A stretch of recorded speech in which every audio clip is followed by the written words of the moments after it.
प्रिय दर्शकों, फिर एक बार स्वागत है आपका एक नई कहानी के साथ। प्रिय दर्शकों, आज हम एक दिल छू लेने वाली धार्मिक कहानी लेकर हाजिर हुए हैं। अगर आपको सनातन हिंदू संस्कृति पर सच्ची श्रद्धा और गर्व है तो कहानी को अंत तक जरूर देखें और हमारे चैनल को सब्सक्राइब जरूर करें। जय जय श्री राम, जय भोलेनाथ। अब कहानी की शुरुआत करते हैं। गंगा के किनारे बसा एक छोटा सा गांव जिसका नाम था कनकपुर। यह गांव अपने आप में एक रहस्य और कहानियों से भरा था। इसी गांव में एक विधवा महिला रहती थी जिसे लोग वेश्या कहकर पुकारते थे। उसका नाम था सुमित्रा। लोग उसे अपवित्र मानते थे, लेकिन कोई नहीं जानता था कि उसकी आंखों में भी दर्द था। उसकी आत्मा भी पवित्रता की खोज में थी। इसी गांव में एक दिन 3 युवक सन्यासी आए। वे अपने गुरु के आदेश से गांव घूमकर धर्म प्रचार कर रहे थे। वे न केवल उपदेश देते बल्कि लोगों की समस्याओं का समाधान भी करते थे। इन्हीं तीनों के नाम थे आचार्य देवदत्त, जो ज्ञान और तर्क में निपुण थे, योगी विशाख, जो ध्यान और समाधि में सिद्ध थे, तपस्वी आनंद, जो सेवा और करुणा का प्रतीक थे। तीनों सन्यासी जब कनकपुर पहुंचे तो उनका भव्य स्वागत हुआ। गांव के लोग उनकी संगति में आकर अपने दुख और समस्याएं साझा करने लगे। लेकिन इस गांव में एक ऐसा व्यक्ति था जो इन सन्यासियों को देखकर खुश नहीं था। गांव का पुजारी भैरवनाथ। संध्या का समय था। तीनों सन्यासी गंगा किनारे एक पीपल के वृक्ष के नीचे विश्राम कर रहे थे। तभी अचानक वहां सुमित्रा पहुंची। उसकी आंखों में एक अजीब सा दर्द था। गांव के लोग दूर से ही उसे देखकर फुसफुसाने लगे, देखो ये पापिनी अब सन्यासियों के पास भी जा रही है। लेकिन सन्यासियों ने उसे सहज भाव से देखा। सुमित्रा ने कांपते स्वर में कहा, स्वामी जी, क्या मैं भी धर्म और मोक्ष की राह पर चल सकती हूँ? तीनों सन्यासियों ने उसकी ओर देखा। आचार्य देवदत्त बोले, धर्म किसी जाति, वर्ग या अतीत से नहीं बंधा है, लेकिन तुम्हारा आत्मा क्या सचमुच इस राह पर चलना चाहती है? सुमित्रा की आंखों में आंसू बहने लगे। वह बोली, मेरा अतीत अंधकारमय है, लेकिन मेरी आत्मा प्रकाश की खोज में है। क्या समाज मुझे स्वीकार करेगा? योगी विशाख ने मुस्कुराते हुए कहा, समाज क्या सोचता है यह मायने नहीं रखता। महत्वपूर्ण यह है कि तुम स्वयं को कैसे देखती हो। लेकिन यह वार्तालाप गांव के पुजारी भैरवनाथ को पसंद नहीं आया। उसने यह सोचा कि इन सन्यासियों को रोकना होगा, वरना समाज की संरचना बदल जाएगी। अगले दिन सुमित्रा फिर से सन्यासियों के पास आई। इस बार वह बहुत सारी जिज्ञासाएं लेकर आई थी।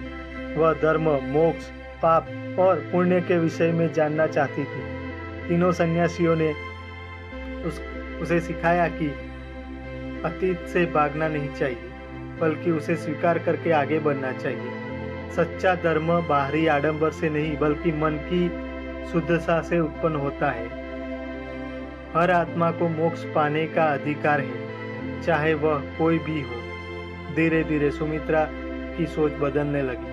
उसने अपने जीवन को एक नई दिशा देने का निर्णय लिया। उसने गंगा किनारे एक आश्रम बनाने का निश्चय किया, जहां वह उन महिलाओं की सहायता करेगी जो समाज द्वारा त्याग दी गई है।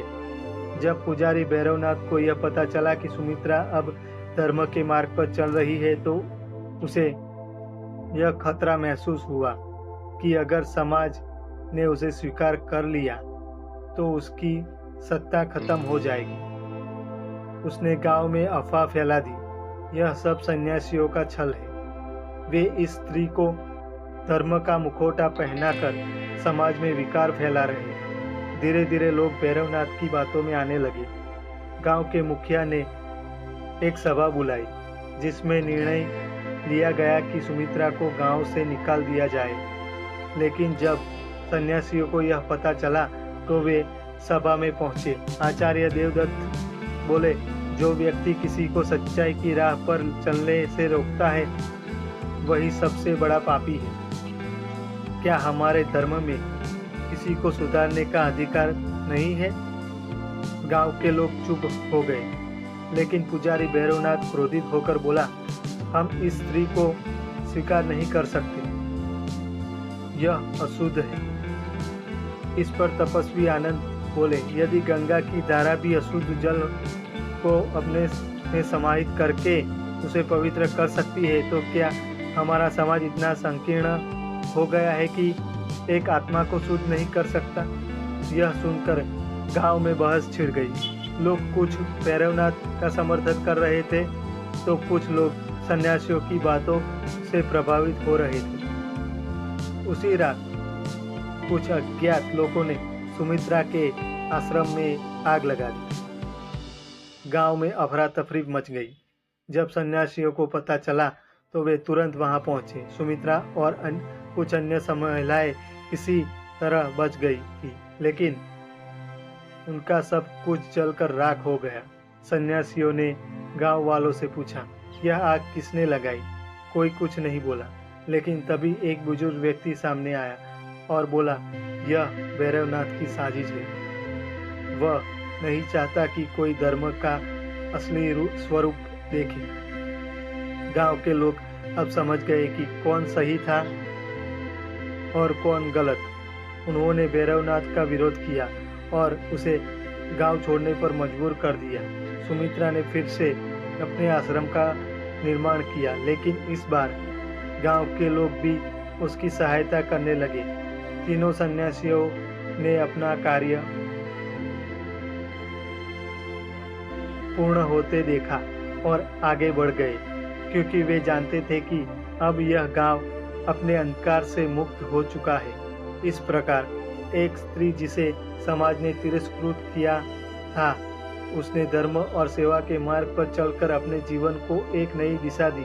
सन्यासियों ने उसे राह दिखाई, लेकिन उसने स्वयं अपनी मंजिल तय की। प्रिय दर्शकों, आपको यह कहानी कैसी लगी? कमेंट करके जरूर बताएं और ऐसी ही मज़ेदार कहानियाँ सुनने के लिए हमारे चैनल को सब्सक्राइब जरूर करें। धन्यवाद।